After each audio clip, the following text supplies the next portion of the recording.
জ্বরটা ঠিক হয়নি, ওর কঠিন বিচার হওয়ার দরকার, কঠিন শাস্তি হওয়ার দরকার। ও যতগুলো ছাত্র মারেছে, সার কিংবা ধান কিংবা চাল কিংবা জনের দাম সব যদি নিয়ন্ত্রণে আসে আমার এটাই ভালো। খালি আমার পরিবারে 5 জন লোক আছে, 5 কেজি চাল কিনলি দেখা যাচ্ছে 8 টাকা থাকে না।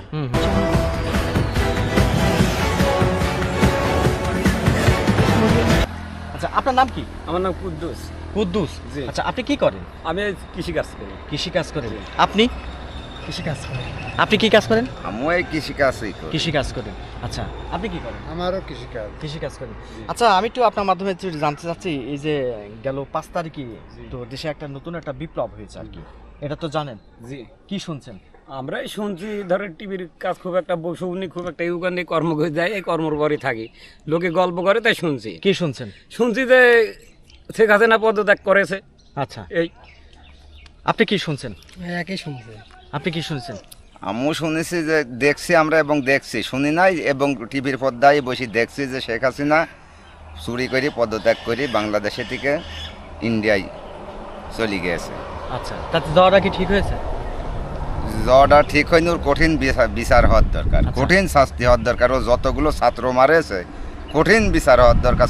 ছাত্র হত্যার বিচার অবশ্যই হওয়ার দরকার। তার কারণ এই এতদিন এই স্বৈরাচী সরকার এতদিন থাকার অবস্থায় আমরা কোনো দিন ঠিক মতো কোনো কাজেই আমরা ঠিক মতো লাভ করতে পারছি না। সব তার দাম বাড়িয়েই যাচ্ছে, সব তার দাম বাড়িয়ে যাচ্ছে। এক জায়গায় একটা করতে যাব, আমি লিখি ছেলে ফেলে আইসি বাধা সৃষ্টি করছে, আমি লিখি ছেলে ফেলে আইসি মারধর করছে, আচ্ছা, নানান হুমকি হামকা সব দেখা টেকা একদম অস্থির করে ফেলা। আচ্ছা, আমি আপনার মাধ্যমে একটু জানতে চাচ্ছি, এই যে দেশের যেহেতু আপনার কথা বুঝতে পেরেছি আর কি, যেহেতু আপনাদের যেহেতু সাধারণ একেবারে মানুষ, দর্শক আমি কিন্তু একেবারেই সাধারণ মানুষের সাথে কথা বলছিলাম, এবং এরা কিন্তু যেগুলো দেখছেন এরা কিন্তু প্রত্যেকেই কৃষক এবং সাধারণ খেটে খাওয়া মানুষ। এই যে দেশ যেহেতু একটা পরিবর্তন হয়েছে, তো এখন তো দেশের যে অবস্থা, সেক্ষেত্রে আপনারা তো নিশ্চয়ই খাওয়া দাওয়া করেন, অবশ্যই তো সেই ক্ষেত্রে তো কেনাকাটা করা লাগে। অবশ্যই কেনাকাটা। তো এই যে দেশের যে বর্তমান যে দ্রব্যমূল্যর যে অবস্থা, তো সেই ক্ষেত্রে আপনাদের কি মনে করেন যে আসলে দ্রব্যমূল্য বা সাধারণ যেগুলো আমরা প্রতিদিন কিনে খাওয়া লাগে আর কি, আসলে বাজারটা কেমন হলে ভালো হয়? বাজারটা সপ্তাহে তেলের দাম, বেশিরভাগ তেলের দামটা কমে গেলে, পরে সার ফাঁসের দাম কমে গেলে আমরা অন্তত এইটুকুই আমার আশা, এইটুকুই আমার চাওয়া, তাছাড়া আর কিছু আমার চাওয়া নেই। সরকারি মানে সারটা কম, সারের বাজারটা একটু কমতে হবে, তেলের দামটা একটু কমতে হবে, তাই দেখা যাচ্ছে যে আমরা ধানের বাজারটা একটু নিয়ন্ত্রণে নিয়ে যেতে হবে, তাই আমরা পারি যাব। আচ্ছা, এই একটু যুক্ত করতে আছে শুধু উত্তরে আপনি যেটা বললেন, আপনি সারের বাজার, মানে সার কি দাম বেশি? সার তো অবশ্যই দাম বেশি এখন। আচ্ছা, তো সেক্ষেত্রে এগুলো নিয়ন্ত্রণ হতে হবে, এগুলো নিয়ন্ত্রণ বাজারে নিয়ন্ত্রণ হলে আপনাদের জন্য খুশি। আমরা নিয়ন্ত্রণ হলে আমরা খুশি, এবং আমরা পারি যাব আবাদ সাবাদ করতে, কৃষি কাম করতে আমার কোনো ঝামেলা থাকবে না, এবং দেখা যাচ্ছে যে কোনো সংকটের অবস্থান আমার হতে হবে না। তার মানে নিয়ন্ত্রণ হতে। আচ্ছা, আপনি উনি সারের কথা বলছিলেন, যেহেতু আপনি কৃষক মানুষ, আসলে আর কোন কোন জিনিসগুলো আসলে একটু নিয়ন্ত্রণ হলে? আমার সব জিনিসই ধরেন, এই যদি সার কিংবা ধান কিংবা চাল কিংবা জনের দাম সব যদি নিয়ন্ত্রণে আসে আমার এটাই ভালো।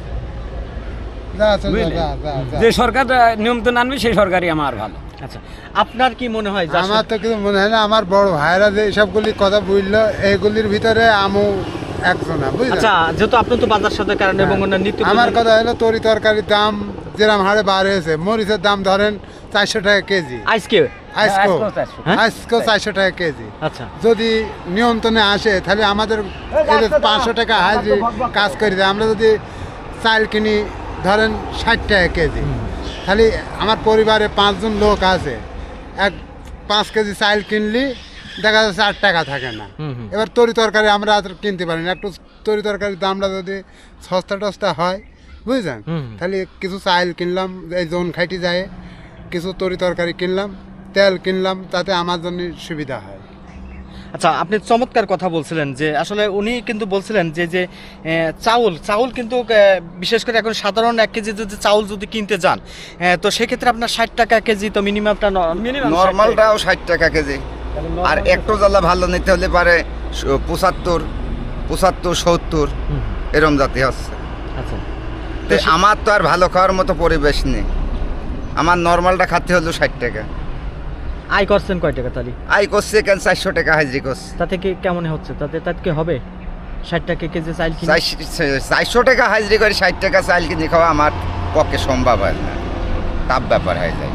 আর তো ছেলে মেয়ে লেখাপড়া, ছেলে পেলে লেখাপড়া, স্কুল, ডাক্তার বিল, সার্বিক বহুত খরচ, তো এটা আমার দ্বারা সম্ভব হচ্ছে না। আচ্ছা, তার মানে আপনারা যেহেতু কৃষক মানুষ, ওই জন্যই যেটা বললেন আর কি, যে এই যে সমস্যা বিশেষ করে 60 টাকা কেজি চাউল মানে তো একটা নর্মাল চাউলই মনে হয়। তো আরো তো জিনিস আছে এর সাথে, তো শুধু চাউল খেলে তো আপনার হচ্ছে না। চাউল আছে, তরি তরকারি আছে, মাছ আছে, পেঁয়াজ আছে, রসুন আছে।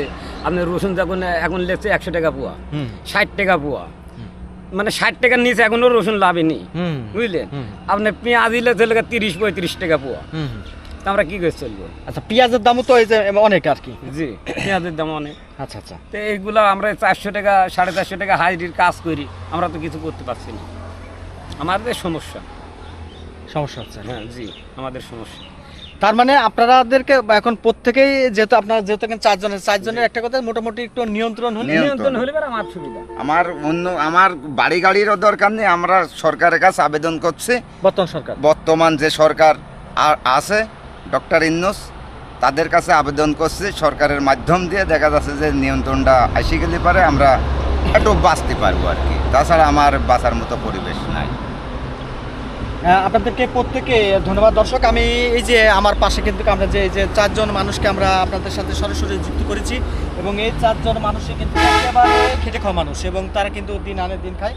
এবং আপনাদের যদি স্ক্রিনে যদি দেখানোর জন্য চেষ্টা করে, তারা কিন্তু এখন কিন্তু কর্মস্থলে আছে।